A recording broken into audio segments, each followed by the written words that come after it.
Madame Nawal Marwan. Les témoins qui ont assisté à la lecture du testament sont M.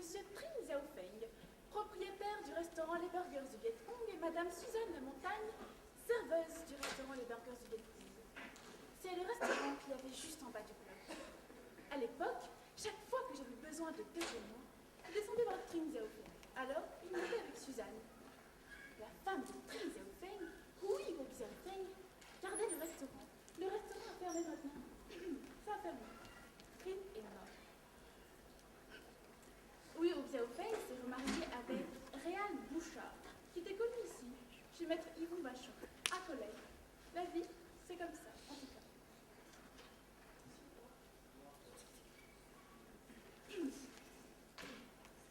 L'ouverture du testament se fait en présence de ses deux enfants, Jeanne Marwan et Simon Marwan, tous deux âgés de 22 ans et nés tous deux à l'hôpital Saint-François à Villemar, c'est pas loin d'ici.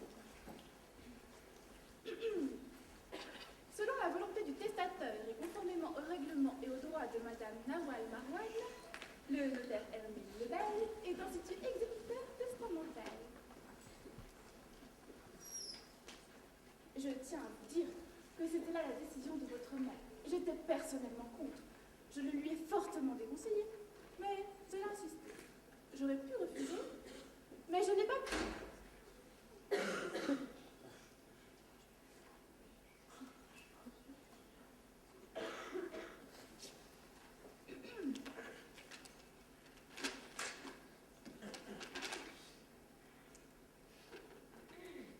À mon ami, le notaire Hermine Lebel, je lègue mon stylo plume noir.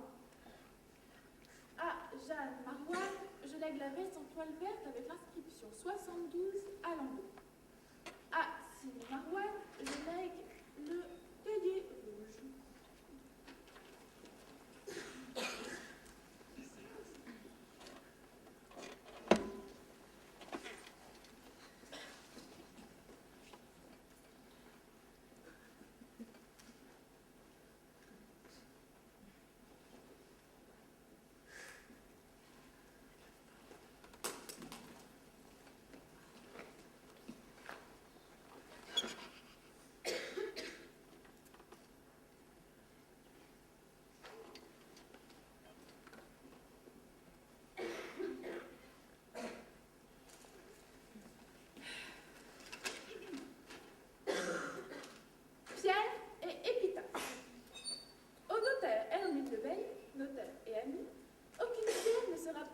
Ma tombe et mon nom gravé nulle part.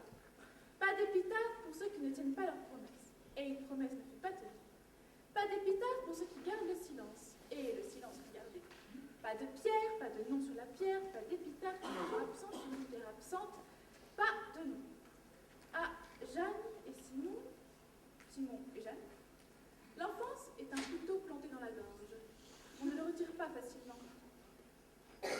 Jeanne, le notaire Lebel te remettra une enveloppe. Cette enveloppe n'est pas pour toi, elle est destinée à ton père, le tien et celui de Simon. Retrouve-le et remets-lui cette enveloppe. Simon, le notaire Lebel te remettra une enveloppe. Cette enveloppe n'est pas pour toi, elle est destinée à ton frère, le tien et celui de Jeanne. Retrouve-le et remets-lui cette enveloppe. Lorsque ces enveloppes ont été remises à leur destinataire, une lettre vous sera donnée, le silence sera brisé, et une pierre pourra alors être posée sur ma tombe et mon nom gravé au sommet.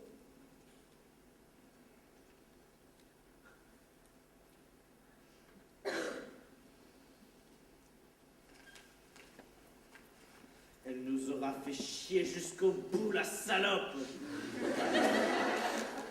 La vieille pute, la salope de merde, l'enfant de chienne, l'enculé de sa race. Elle nous aura vraiment fait chier jusqu'au bout.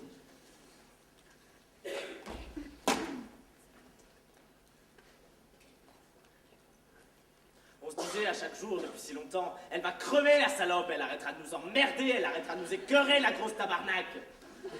Et là, bingo, elle finit par crever. Puis, surprise, c'est pas fini. Putain de merde, on l'a pas prévu celle-là. Oh, je l'ai pas vu venir. Elle a bien préparé son coup, bien calculé ses affaires, la crise de pute. connerie, le cadavre. You bet qu'on va l'enterrer face contre terre. You bet. On va y cracher dessus. Moi, en tout cas, je vais cracher. Elle est morte. Puis, juste avant de mourir, elle s'est demandé comment elle pouvait faire pour nous fucker encore plus l'existence. Elle s'est assise, elle a réfléchi, puis elle a trouvé. Faire son testament, son calice de testament. Elle l'a rédigé il y a 5 ans. J'en ai rien à foutre de quand elle l'a rédigé, ok? Écoutez, elle est morte.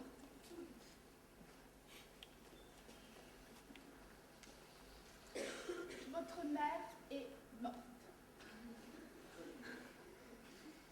Je veux dire que c'est quelqu'un qui est mort. Quelqu'un qu'on ne connaît pas très bien personne, mais quand même, qui a été quelqu'un. Qui a été jeune, qui a été vieux, qui a été adulte, puis qui est mort. C'est pas rien. Je veux dire, il doit bien y avoir une explication mieux que tout ça. Elle a quand même bien vécu toute une vie. Torieux, cette femme-là. Ça doit bien valoir quelque chose en quelque part. Je vais pas pleurer. Je vous jure que je vais pas pleurer. Elle est morte, et on s'en crisse-tu, tabarnak, on s'en crisse-tu qu'elle soit morte. Je ne lui dois rien à cette femme-là. Pas une larme, rien. On dira bien ce qu'on voudra, que je n'ai pas pleuré à la mort de ma mère. Je dirais que ce n'était pas ma mère, que ce n'était rien. On s'en crisse-tu, tu penses, on s'en crisse-tu.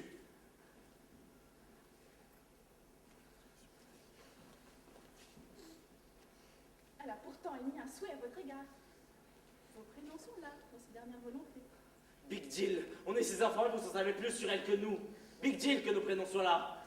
Les enveloppes, le cahier, l'argent. J'en veux pas de son cahier, j'en veux pas de son argent.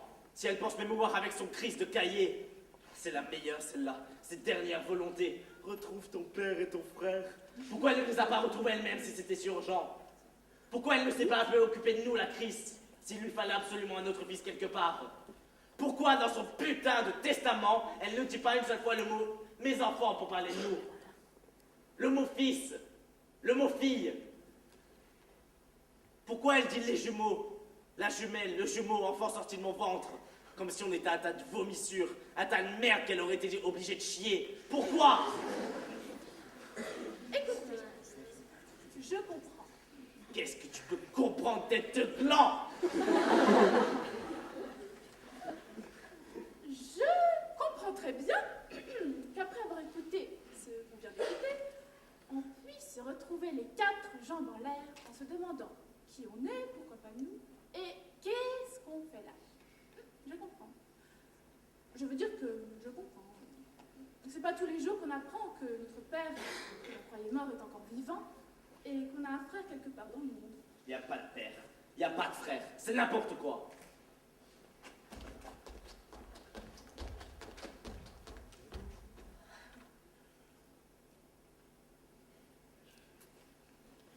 Les enveloppes sont avec moi. Je vais les garder. Aujourd'hui, vous ne voulez pas en entendre parler, mais peut-être plus tard. Rome ne s'est pas construite en plein jour. Il faut du temps. Vous pouvez m'appeler n'importe quand.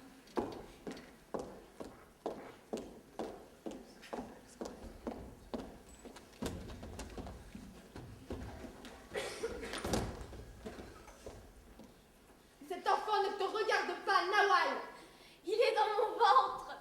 Je mets ma main là. Je vois déjà son visage. Oublie ton ventre. Cet enfant ne te regarde pas. Ne regarde pas ta famille. Ne regarde pas ta mère. Ne regarde pas ta vie. Hélène me l'a dit. Elle m'a dit tu portes un enfant. Elam n'est pas ta mère. Elle me l'a dit. Peu importe ce qu'a pu te dire Elam, cet enfant n'existe pas. Et quand il sera là, Il n'existera pas. je ne comprends pas. Sèche tes larmes.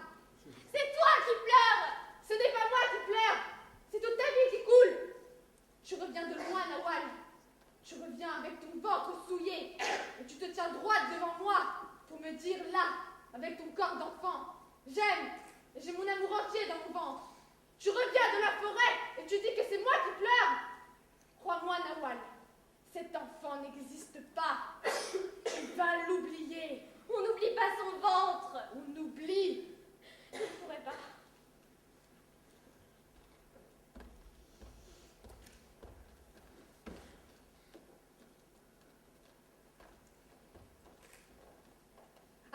choisiras. Garde tes vêtements. Et à l'instant, quitte les vêtements que tu portes et qui ne t'appartiennent pas. Quitte la maison, quitte la famille, quitte ton village, tes montagnes, ton ciel et tes étoiles. Et quitte-moi. Quitte-moi nu, avec ton ventre et la vie qui l'enferme. Ou bien reste et agenouille-toi, Nawal. Agenouille-toi. Maman. Quitte-moi nu ou agenouille-toi.